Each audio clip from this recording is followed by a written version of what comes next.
Coming up, an August check-in from the Muscle Shoals studio at Scottsdale, Arizona, conveniently located at Cornerstone Advisors global headquarters.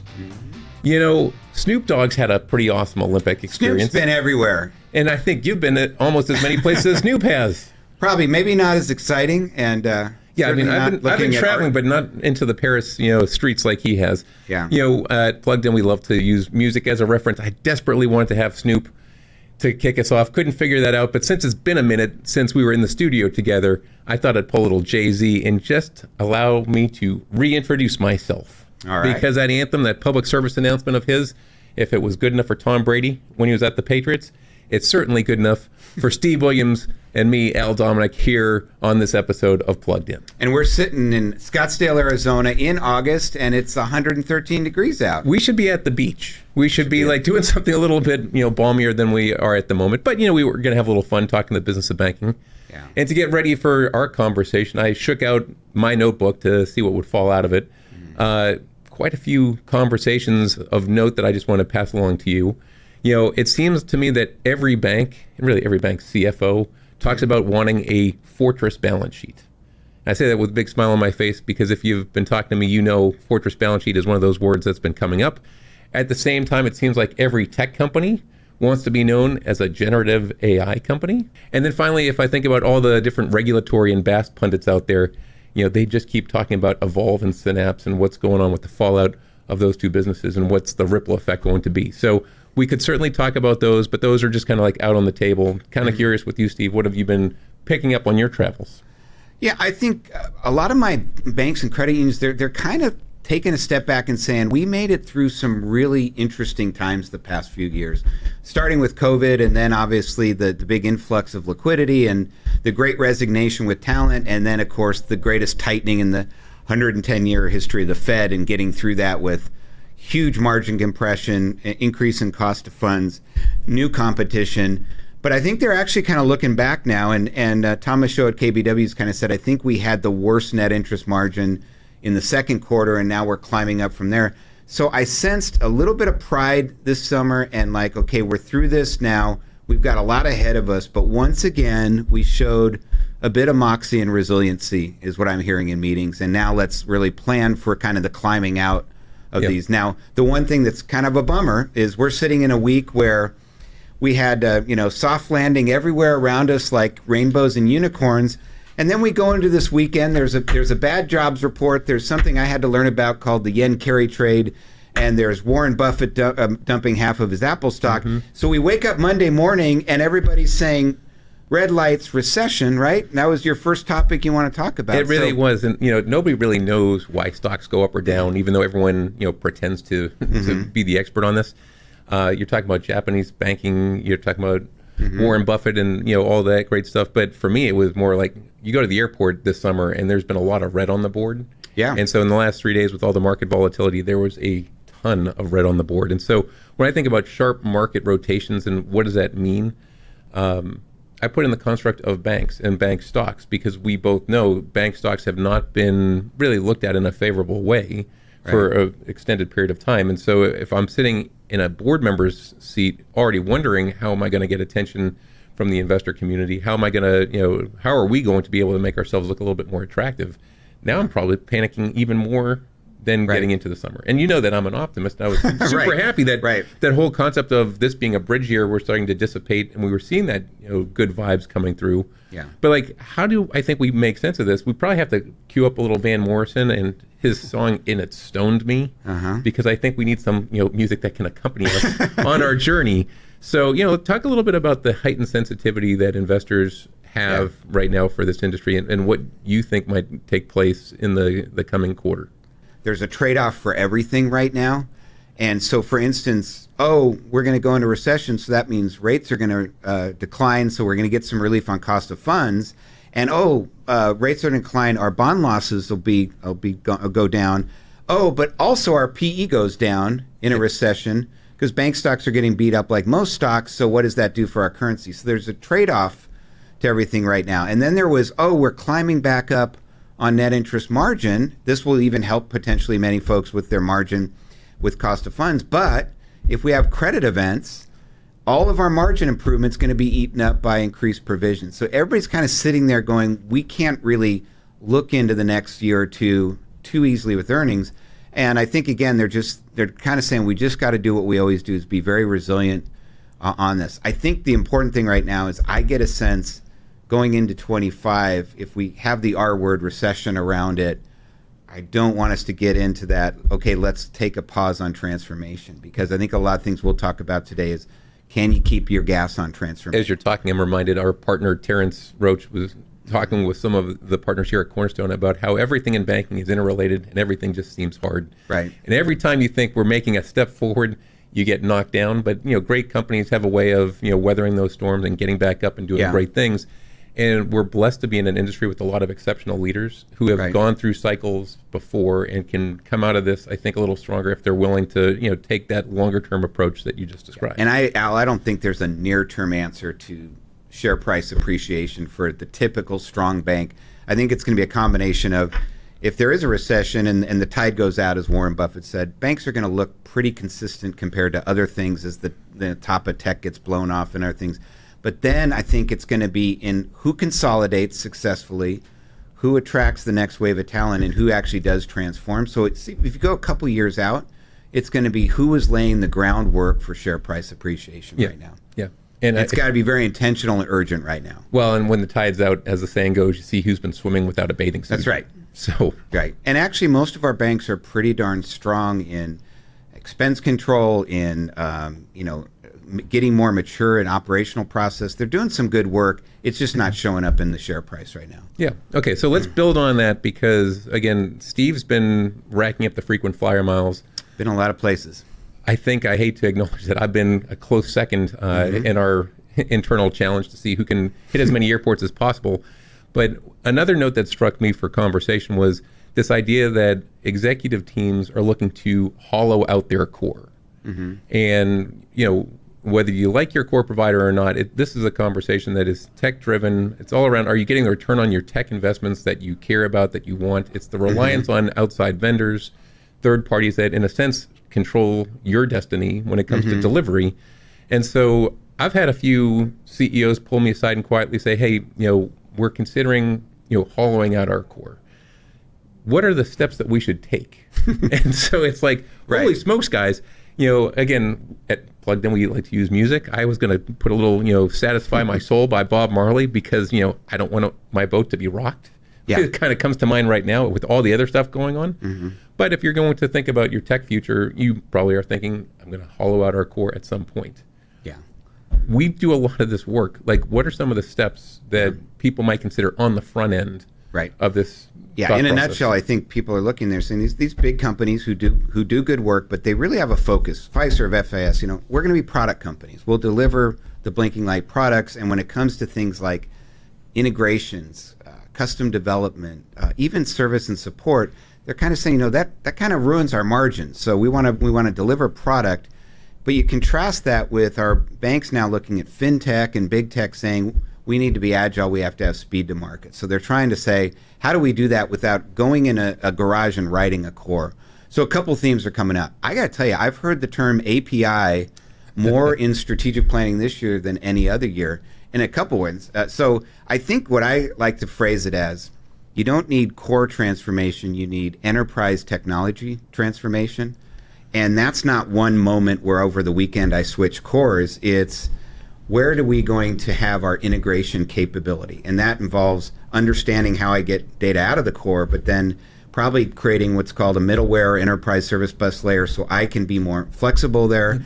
It's bringing in the talent who knows how to do that plumbing going forward. And then it's really saying, what should we kind of pull off that core first, second, and third?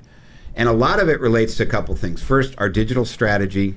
We need to be very much moving data so we can be very fast speed to market, exposing a lot of data for our digital strategy, our data strategy, and our, dare I say it, CRM strategy, how we're looking at customer experience, moving all those kind of use cases and processes off the core. Can't do it without a technology architecture, can't do it now with a team that knows how to iterate integration development in that kind of world. I mean, you're going super deep on a really important topic. One thing you said that I just want to tease out is, you're on a journey. There's not a destination per se. Like you can fantasize about making some type of radical change and go into a new system, but that ignores the larger opportunity, which is businesses evolve. Right. You've got to be willing to adapt a little faster than maybe is comfortable. There are companies that are commercially viable that you might want to look at, but may not fit into your sweet spot. So to be able to walk away from some of these opportunities is just as important as being able to accept and embrace them. Sure. And that whole integration, piece can't be undersold, because everything that you're talking about, it has to be done at scale. It has to be repeatable. There's data and there's privacy issues that nobody's going to forgive you if you mess up. Right. And I think sometimes it's important when we work with our banks, we say, what are your pain points with technology? And then we say, how many of these actually relate to the core? Yep. And usually only about 1/3 of them relate to the core. So it's kind of demystifying. Fiserv, FIS are nice targets, and sometimes deliberately so, but sometimes it's just confusion with what's the root cause of that technology issue. But I think it's a team plus an architecture and a roadmap that gets you there. And like you said, it's the tenacity to do this over multiple years. Sure. Well, okay, so now you've touched on some things that we can build on again. Cool. Let's talk about storytelling. And it's really this idea that he who tells or she who tells the best story typically wins. So, I know that telling an organic growth story is really hard. If you have one, it's super compelling, especially to investors. But, that's just one example of how do you tell a story. Right. Again, I was thinking about music, a storyteller that I think we both love, Bob Dylan. He writes, The Hurricane, which is based on Hurricane Carter. Great song, and just another example of how a great, vivid storyteller can really imprint on somebody's psyche for an extended period of time. I thought you were headed towards Bruce Springsteen, Nebraska, but we'll go with Dylan. We do a lot of Springsteen here too. But when I say he who tells the best story wins, and I'm talking about organic growth being a challenge, and how do you communicate it? There's so many things that banks do well, and they just never see the light of day. I have an anecdote that I wanted, or actually, it's an example. I'll anonymize it. Okay. A bank out on the West Coast that you and I both were at, and we were talking about cybersecurity. And somehow in this conversation, somebody said, "Hey, did we tell you about going to our largest depositor and spending a few hours just to explain our stance and our approach to mitigating risk? Not because we were trying to impress them, not because we were trying to sell them, but we've got to be good partners and good stewards in the community." And this was a great way to just foster a relationship. And I was like, holy smokes, that's a great example of a bank doing something exceptionally well, but that story kind of gets lost because nobody really knows how to tell it. What do you see when it comes to this whole storytelling mindset? If you want to talk about growth, which is hard, I welcome that. I think, Al, if you look at, I think it's a bit of growth for us all in this industry. If you look at the average investor deck that came out, all the Q2 ones are coming out now. Rightly so, they're very financial. Balance sheet, EPS, dilution here or there.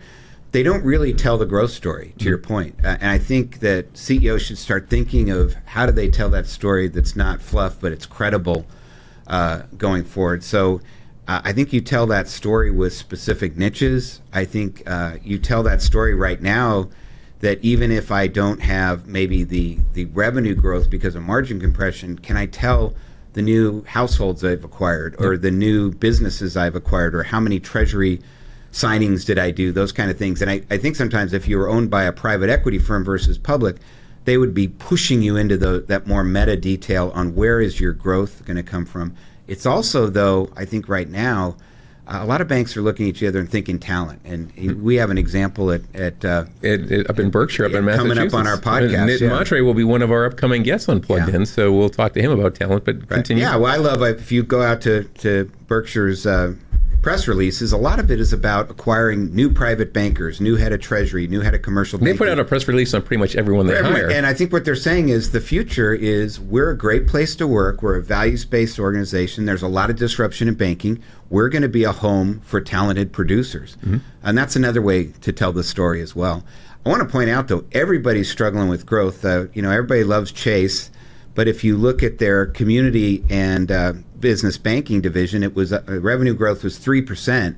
But then if you pull out a big Visa gain in there, revenue growth was almost zero. So everybody's challenged in this environment right now.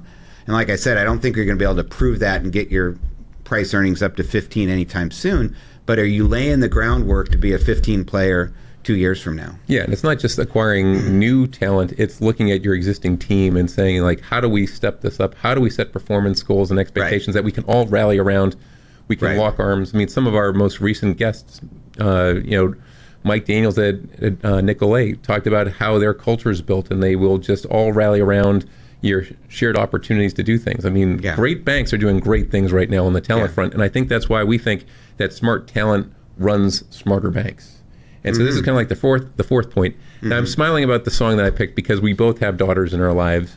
Mine, for whatever reason, has decided that Hall & Oates' Rich Girl is one of her favorite songs. And she loves the line, "You can rely on the old man's money."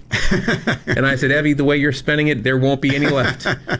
So, when Lululemon and Starbucks coffees and DoorDash, I mean, stuff life we is good. We didn't know about growing up. Yeah, life is good. But I think again about talent, and you can rely on what's worked in the past, or you can think about what you need to prepare for.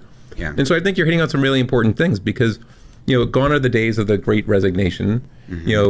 I think we looked at the most recent data about jobs and unemployment rates. Things are starting to tighten in some places, loosen in others. But now all of a sudden there's this, I think, greater appreciation that you've got to invest in some newer types of technology, whether it's on the AI front that demands new personnel to come in. When we talk about smart talent running smart banks, it's more than just a catchphrase. Right.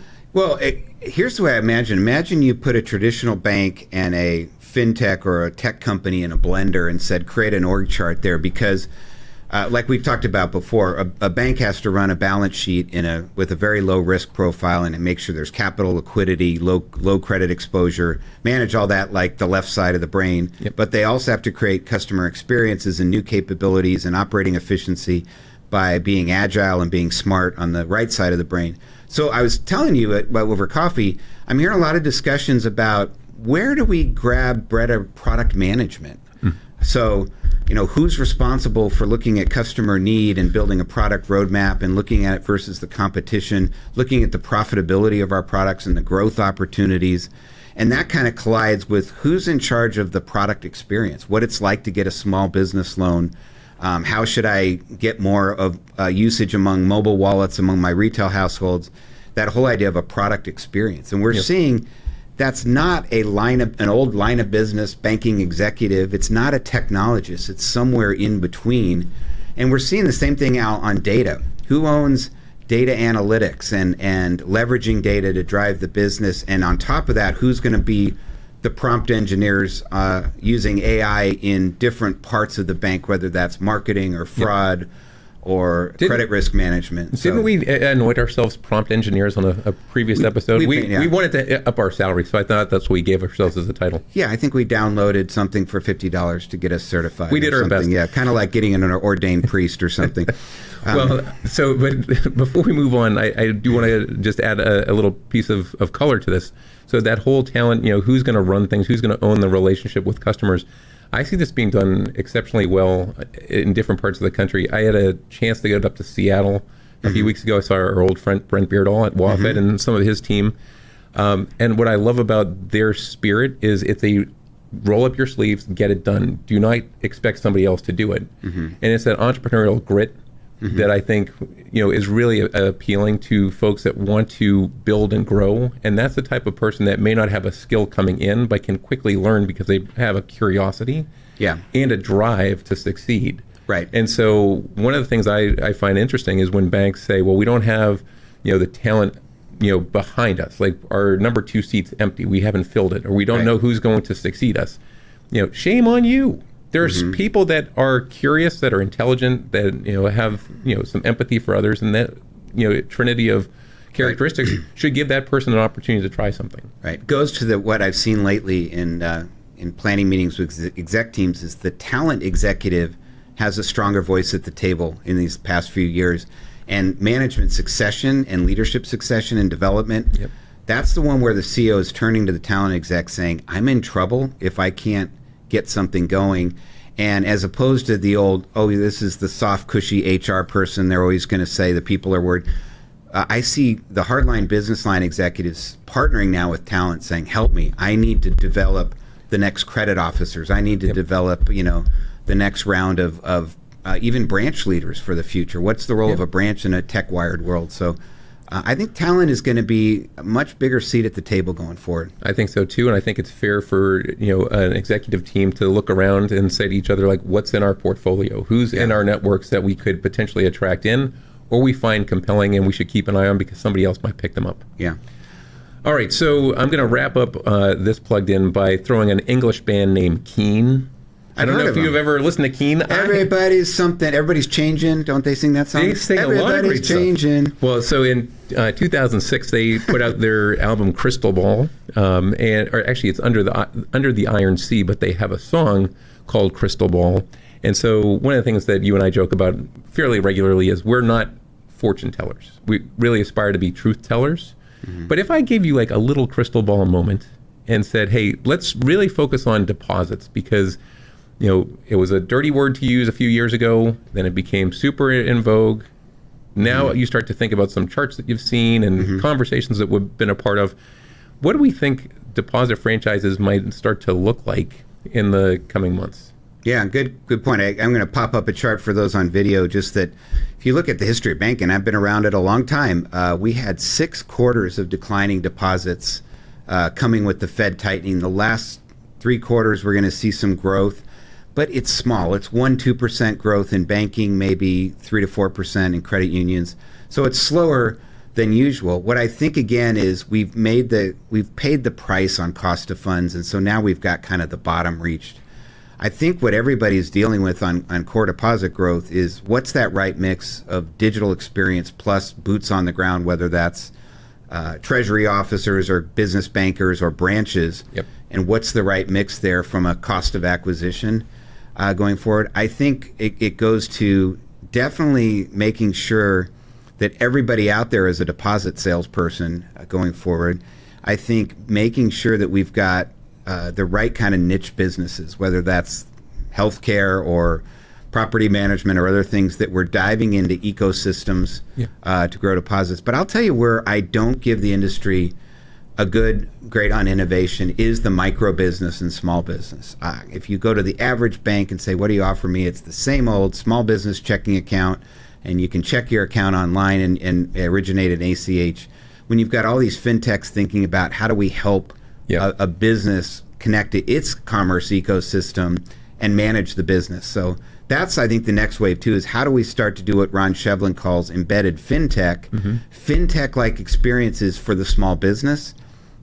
We're absolutely nowhere as most regional community banks on that. Yeah, and it opens the door to be commoditized. When you think about some of the different applications of generative AI, where you're going to be able to very quickly write queries to find, as a micro business owner, something specific for you, the world will become your oyster, and hopefully banks will be a part of the consideration. Yeah. But you can't sleep on it. And again, that's part of the reason why we have Plugged In, is not to scare people into doing something rash, but just to surface some concepts and ideas that, again, Steve and I pick up on during our travels.